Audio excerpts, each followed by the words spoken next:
श्री सद्गुरुदेव भगवान की जय। श्री सीताराम सरकार की जय। श्री राधा रमण लाल की जय। श्री गौरी शंकर महादेव की जय। सभी दर्शकों और भक्तों को कोटि कोटि प्रणाम। सबको प्रेम भरा जय जय श्री राधे। सभी दर्शकों और भक्तों से प्रार्थना है, निवेदन है, कृपया आज का सत्संग बहुत महत्वपूर्ण है। बहुत ध्यान पूर्वक सुने एक एक बात। निश्चित ही आपका जीवन बदल जाएगा। निश्चित ही जो असंभव है वो आप संभव कर पाएंगे इसी जीवन में। इसी जीवन में रहते रहते ही आपकी हर एक सोची हुई मनोकामना पूर्ण होगी। विश्वास कर लें आप, बस ये मार्ग विश्वास का है। आप बहुत ध्यानपूर्वक सुने। देखिए, जो भी साधक हैं, जितने भी साधन पथ पर चल रहे हैं, उनके लिए बहुत विशेष सत्संग है।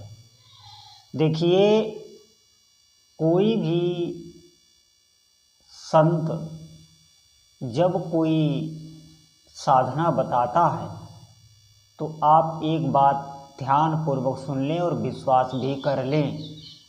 वो जिस साधना में जीता हो या जो साधना गुरुओं से प्राप्त हुई होगी, जो साधना जागृत होगी, वही संत बताते हैं।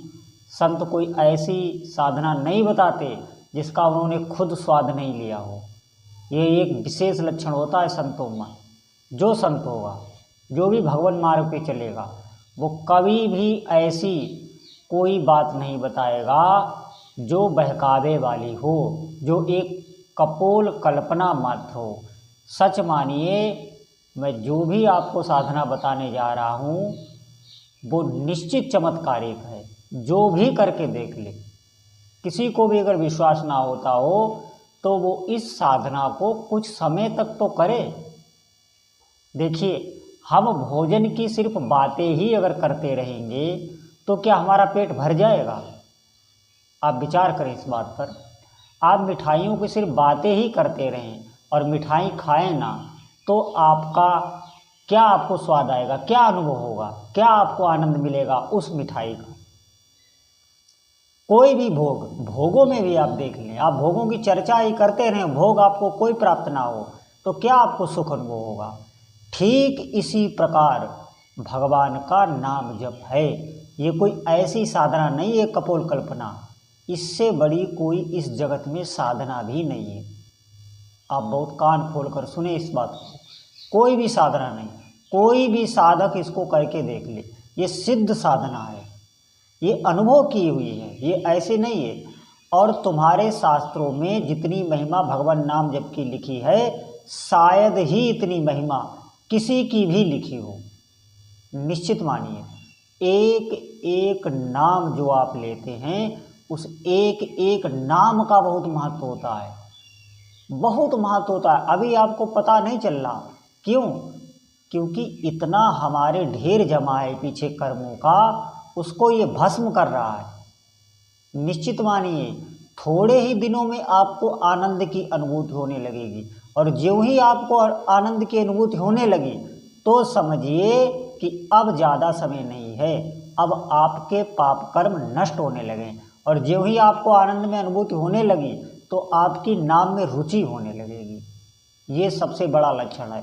आपकी नाम में रुचि होने लगेगी, और रुचि अगर होने लग गई तो फिर आप निश्चिंत हो जाइए। नियम कभी ना तोड़ें। बार बार आपका मन हटाए नाम जप से, क्योंकि नाम जप करने से मन जल्दी लगता नहीं है, और साधनाओं में लग जाएगा। लेकिन नाम जप करना बहुत कठिन है। जितना सरल सुनने में है, उससे बहुत गुना ज़्यादा ये करने में। और अगर आप कुछ समय तक भगवान नाम जप कर लेंगे तो आप खुद बोलेंगे, किसी दूसरे का प्रमाण नहीं है। जैसे आपने भोजन किया तो आपको तृप्ति भोजन से मिल गई, ये आप किसी से पूछना नहीं पड़ेगा कि मेरी भूख शांत हो गई, आप खुद अनुभव करेंगे। ठीक इसी प्रकार ये भजन आप पाते जाएं, करते जाएं, इस पर विश्वास कर लें, चलेंगे तभी लाभ मिलेगा। सिर्फ बातों से नहीं, श्रवण इसलिए किया जाता है कि श्रवण के बाद आप उसका मनन करें। जब मनन करेंगे तो अगर सत्य बात है तो वो आपके चित्त में स्थिर हो जाएगी। और भगवान नाम बिल्कुल सत्य बात है। अगर आप नाम जप ना भी कर पाते हो तो इस सत्संग का चिंतन ही करें, नाम जप के बारे में चिंतन करें, देखना आपके हृदय में छा जाएगा नाम, आपको जपने पे मजबूर कर देगा। क्यों? क्योंकि ये सत्य वस्तु है, भगवान नाम सत्य है। क्यों? क्योंकि जब आखिर में आप देखना, जब मृत्यु होती है, जब वो जाता है, उसकी विदा होती है संसार में, सब गंगा जी की तरफ ले जाते हैं, तो क्या उद्घोष करते हैं? आखिरी यात्रा में क्या कहा जाता है? राम नाम सत्य है, सत्य बोलो मुक्ति है। निश्चित मानिए भगवान नाम जब ऐसा कल्प तरु है, जो चाहो वो प्राप्त हो जाएगा, जो चाहो। और अगर आप नाम जब साधना करते रहे तो भगवान के चरणों में प्रीति आपकी अवश्य हो जाएगी। प्रारंभ में कोई भी साधक ऐसे नहीं लगता, उसकी बहुत सी कामनाएं होती हैं, स्वार्थ होता है। बगैर स्वार्थ हम एक पग भी नहीं चलते, ये सबका है। स्वार्थ लाग करहीं सब प्रीति, सुर नर मुनि सबकी है। सुर नर मुनि सब आ गए इसमें, देवता ऋषि मुनि सब आ गए। हम भी स्वार्थ से ही चलेंगे, आप स्वार्थ से ही चलें, कामना पूर्ति के लिए ही जपें, पर जपें निष्ठा से, नियम से, नियम भंग ना हो। आप कुछ समय बाद करके देख लें इसे अवश्य। जैसे आप ध्यान दें, आप अग्नि को छू लें, चाहे आपको विश्वास हो, चाहे आपको श्रद्धा हो या आपको श्रद्धा ना हो, आप अवश्य जल जाएंगे। आप विष का पान कर लें, चाहे आपकी विष में श्रद्धा हो या ना हो, आप निश्चित आपके ऊपर विष हावी हो जाएगा, मृत्यु हो सकती है।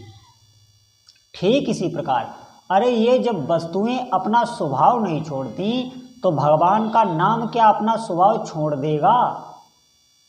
आप समझें, भगवान का नाम कभी अपना स्वभाव नहीं छोड़ता। ये प्राकृतिक वस्तुएं छोड़ सकती हैं, लेकिन भगवान का नाम जब जो भी करेगा उसे वो मिलेगा ही जो नाम की महिमा गाई गई।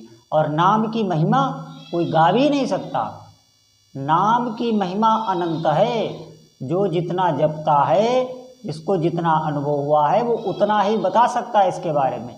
इसीलिए मैं आपसे बार बार कहता हूँ कि इतने सारे लोग हैं, इतने भक्त हैं, सब नाम जप करें तो कौन भक्त कहाँ पहुँच जाए, आप कितने आगे निकल जाओ। क्या पता आपकी भावना कितनी पवित्र है, आप कितने विश्वास से इसमें लगते हैं। निश्चित ये फल देता है। ये कोई ऐसी साधना नहीं कि आपका समय व्यर्थ जा रहा है। व्यर्थ तो समय हम नाम जप नहीं कर रहे तब जा रहा है। आप भगवान नाम जप करें, सब कार्य करते हुए जपें। मेरे कहने का मतलब ये नहीं है कि आप अपने ग्रह के कार्यों को छोड़ दें, वो भी एक पूजा है, कर्म भी पूजा है। तो आप कर्म करते हुए नाम जप करें, फिर देखो कैसा आपका जीवन दिव्य हो जाता है। उन्हीं कर्मों में आपको अपने इष्ट देवता की अनुभूति हो जाएगी। जो आप कर्म रोज करते हैं ना, उन्हीं कर्मों में आपको अपने इष्ट देवता की अनुभूति होने लगेगी, क्योंकि नाम का प्रभाव, आपका नाम अंदर अंदर चल रहा है और आप सभी कार्य कर रहे हैं। बहुत ऊंची स्थिति होती है। श्रीमद् भागवत में गोपियाँ यही करती थीं। गोपियाँ अपने घर के सारे कार्य करती थीं, जो एक गृहस्थ स्त्री करती है वैसे ही वो करती थीं, लेकिन वो भगवान के नामों का, भगवान की लीलाओं का, भगवान के गुणों का साथ साथ कीर्तन करती रहती थीं।